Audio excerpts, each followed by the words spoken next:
হেয়ারিনিবাস একটা বংশগত চর্মরোগ বটে। এইটা জন্মের পরে কিন্তু হয় না, এটা যখন মায়ের গর্ভে থাকে তখনই কিন্তু এইটা নিয়েই কিন্তু শিশু জন্মগ্রহণ করে। আর এটাও একটা বংশগত একটা রোগ।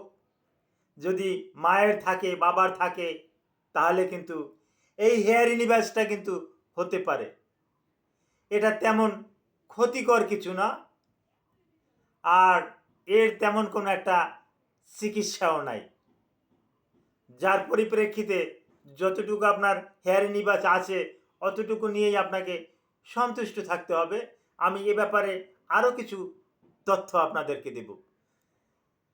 আসসালামু আলাইকুম রহমতুল্লাহি ওবারাকাতুহু। আমি ডাক্তার মীর শহীদুল ইসলাম। আমার চেম্বার শুভেচ্ছা 255, ঐতিহ্যবাহী শেখঘাট, সিলেট। গুগলে গিয়ে ডাক্তার মীর শহীদুল ইসলাম কথাটি লিখে সার্চ দিলে আপনি আমার সম্পর্কে যাবতীয় তথ্য পেয়ে যাবেন। দর্শক শ্রোতা, আলোচনা করব হেয়ারিনিবাস নিয়ে।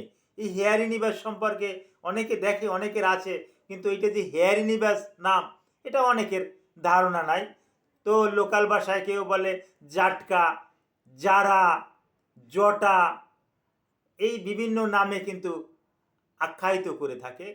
এটা মোল্ডের আকারে হয় এবং এটা কয়েক সেন্টিমিটার নিয়ে হয়। সাধারণত এটা আর বাড়ে না, বাড়লে ওই 1 বছরের মধ্যে এটা বৃদ্ধি পায়, দ্বিতীয় বছর আর এটা আর বাড়ে না, ও পর্যন্তই থাকে। তো ওই কালো কালো মোল থাকবে।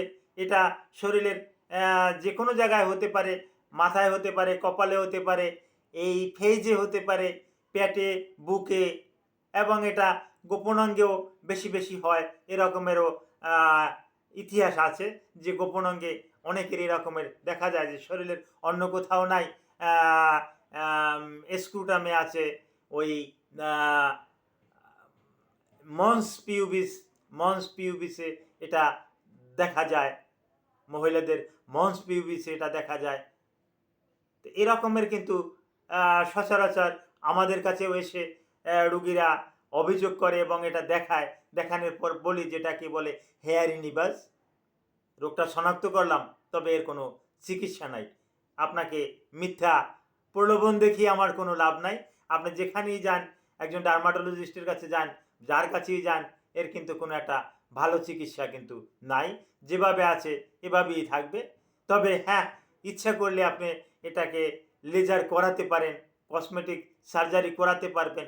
তাতে যে পুরোপুরি ভালো থাকবেন এরকমের নিশ্চয়তা কোনো ডার্মাটোলজিস্ট আপনাকে দিবে না।